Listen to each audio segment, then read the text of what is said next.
Hola a todos, bienvenidas y bienvenidos a esta segunda clase del curso de HTML en luisperis.com. Bueno, en esta segunda clase vamos a ver algo que es muy importante y es la estructura del HTML.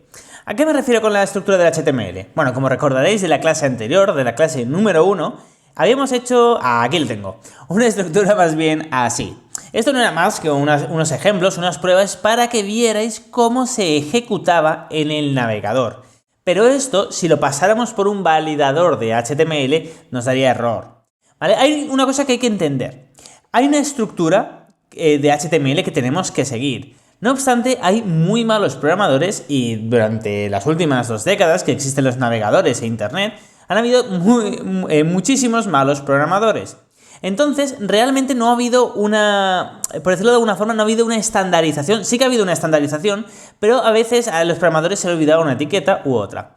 Esto quiere decir que los navegadores han tenido que aprender de los errores y, bueno, si lo haces todo perfecto, si haces el estándar perfecto, oye, genial, el navegador te lo reconoce y te lo muestra.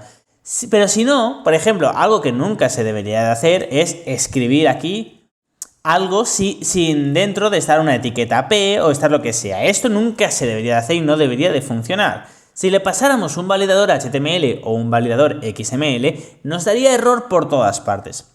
No obstante, como somos humanos y cometemos errores, los navegadores han aprendido y nos muestran la información intentando que el usuario final que ve la página web no se dé cuenta que por detrás hay un error. Esto es muy importante, ¿vale? Lo digo porque que se os muestre bien no quiere decir que esté bien programado. Y aquí muchos diréis, bueno, pero si el navegador automáticamente reconoce los fallos y lo muestra, ¿por qué tenemos que programar bien si ya funciona? Por varios motivos. Primero porque hay que programar bien, eso es lógico. Pero segundo, porque hay muchos navegadores y cada navegador lo puede interpretar de una forma diferente. Luego tenemos también otro motivo y es el HTML5. Mucha gente cree, y también es cierto, que el HTML5 está basado en la programación de JavaScript, que tenemos etiquetas de vídeo, de audio, que tenemos un montón de cosas que veremos en este curso también. Y es cierto, pero también HTML5 se creó y se pensó para que las webs pudieran hablar con sistemas o con robots, o mejor dicho, que los robots pudieran hablar con las webs. Esto quiere decir, por ejemplo, Google, ¿vale? Google accede a nuestra web y coge el contenido. Si Google accede a nuestra web y ve esto, ¿vale? Nos va a penalizar directamente. Primero por no seguir la estructura HTML y segundo porque no le estamos dando cierta información. Entonces, tenemos que seguir una estructura para que, primero, los navegadores puedan entender bien nuestra web, pero luego también que Google nos posicione correctamente o que si alguien está parseando nuestra web o si, por ejemplo, algo muy sencillo, si cogemos esta URL y la compartimos en Facebook, que aparezca, que Facebook sepa qué imagen tiene que poner como una previsualización y que sepa qué título tiene que poner en el compartido y qué descripción de la web tiene que poner. ¿Vale? Todo eso, cuando compartís un enlace en Facebook, os aparecerá una mini imagen, un título y una descripción. Todo eso se lo tenemos que decir nosotros a Facebook. Si lo programamos bien, se lo diremos. Dicho esto, ¿cuál es la estructura? La estructura es facilísima. Yo, de nuevo, estoy utilizando el Sublime Text, ¿vale? Podéis utilizar otro editor de código sin ningún problema, pero este yo lo recomiendo muchísimo porque es súper cómodo. ¿La estructura cuál es? Pues primero lo vamos a crear a mano y luego lo haré con un comando para que veáis por qué me gusta tanto el Sublime Text. La estructura, en definitiva, es HTML, ¿vale? Porque es XML, siempre todo tiene que estar dentro de etiquetas. Así que va a estar todo dentro de la etiqueta HTML, todo, absolutamente todo. Pero dentro de esta estructura hay dos partes del código y solo hay dos. Una es el head, ¿vale?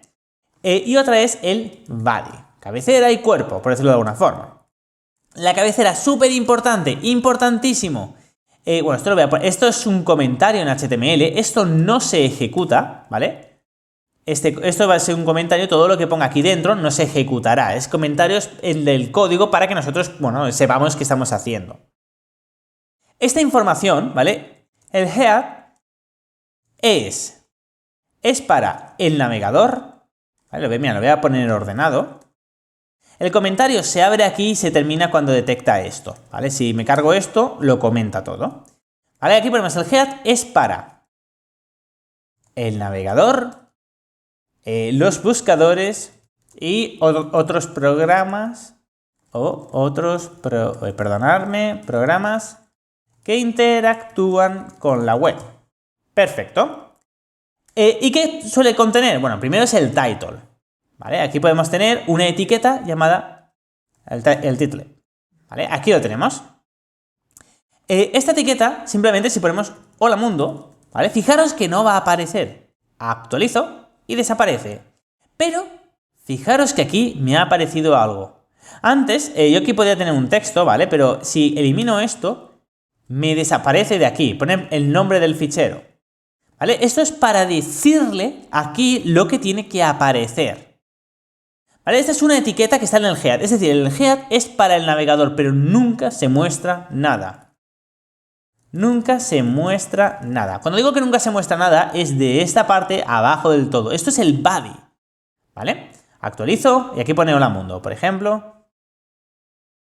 Esta es mi primera página web. Perfecto. Pero no solo existe esta. También tenemos otras etiquetas. Por ejemplo, en algunos navegadores, cuando ponemos en el body acentos, ¿vale? Nos puede dar errores. O a lo mejor en el Firefox, en el Chrome, en el Safari nos puede dar errores. ¿Vale? Aquí, por ejemplo, no nos da errores, pero a lo mejor si abrimos el Safari, dependiendo cómo se haya guardado el fichero, nos puede dar errores o no. Por ejemplo, aquí nos da errores en el Safari. ¿Vale? De nuevo, esto es la interpretación de cada navegador. Pero nosotros le tenemos que decir, no des errores.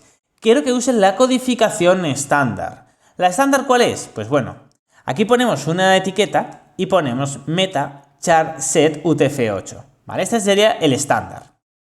¿Por qué por defecto no coge esto? Muy fácil, porque cuando se creó, y esto lo veremos también en programación, que es que cuando se crearon los primeros ordenadores, el diccionario que tenía era solo del inglés. No había acentos, no había, por ejemplo, la C trencada del catalán, no había la ñ del castellano, no había los acentos del francés o del portugués, que no tenemos en el castellano. ¿Vale? Entonces, crearon, bueno, cuando se expandió, el primer diccionario que se llama, simplemente fue el americano o el inglés. Luego los franceses crearon el suyo, luego los portugueses el suyo, y luego, lógicamente, en España y Latinoamérica creamos el nuestro propio. Luego en China y en Asia, que tenían más caracteres, bueno, ya era un lío. Y al final ha tardado mucho y todavía estamos sufriendo en las bases de datos, en las páginas web, este tema de la codificación. Así que ahora se ha creado el estándar, que es el UTF-8. Lo ponemos así y ya sirve en todas las webs del mundo, ¿vale? Y nada, simplemente es una etiqueta que pone meta, espacio, charset. Esto se llama atributo y esto es el valor del atributo. Y nada, venimos aquí, actualizamos y ya nos aparece correctamente. Perfecto.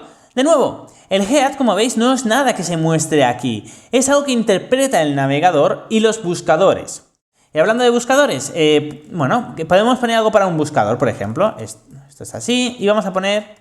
Bueno, yo le pongo enters, pero realmente da igual, lo podéis poner todo junto. El meta, por ejemplo, vamos a crear otro meta, pero que en esta ocasión va a ser, le vamos a poner el description. ¿Vale? Y es así. Esta es mi primera página web. Espero que os guste. De nuevo, el head nunca se muestra en el navegador. Entonces, ¿esto para qué sirve? Actualizo y no se muestra. ¿Para qué sirve entonces? Porque esto no es para esto.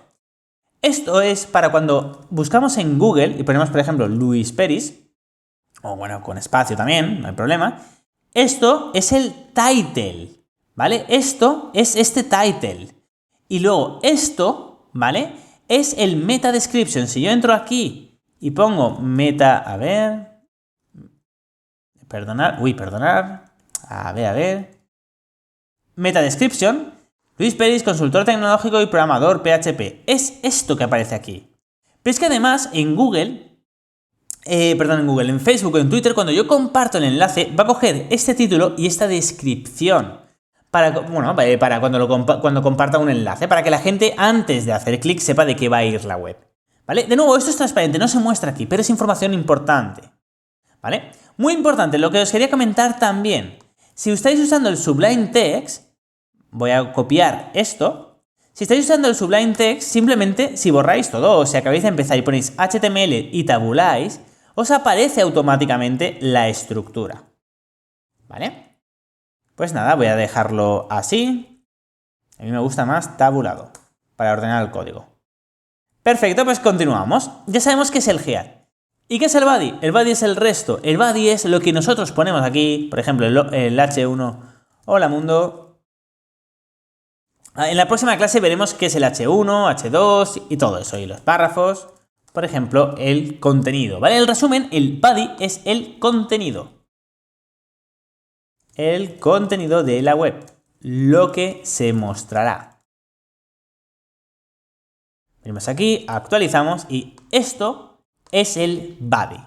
Así que bueno, así se estructura la información en HTML. Espero que os haya gustado esta clase y ya sabéis, nos vemos en la próxima clase, en la clase número 3. Hasta entonces.